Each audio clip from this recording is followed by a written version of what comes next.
one. 10 reasons why you should make him wait for sex.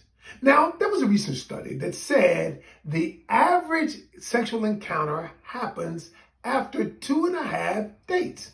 But 2.5 dates, you cannot collect enough data to determine whether you should be with the person. Now, people say, well, coach, should I have sex with the person on the first day, second day, third day? And my thing is, yeah, hell, you grown. You can if you want to. But I answer that question by saying it would depend on what your relationship goal is.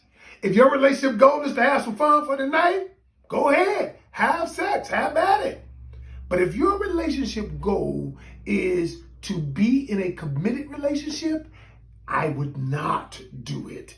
Here are the reasons why, okay? Here are the reasons why. Let's start. I'm going to give you first 5, then there's going to be a 2-part to this, part 1. Number 1, because you can confuse lust with love. See, when you start having sex, what happens is there's a dopamine rush from your hormones. There's an oxytocin rush. That's the bonding chemical. There are opiates and serotonin. They're all rushing once you get sex involved. And now you begin confusing love with lust. Number 2, waiting for sex reveals his true intention. Because anybody can be good for a minute.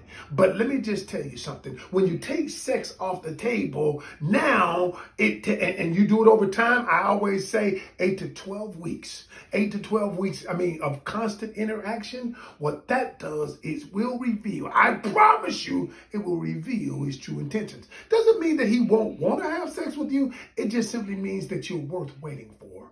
Number 3, sex magnifies the anxious attachment.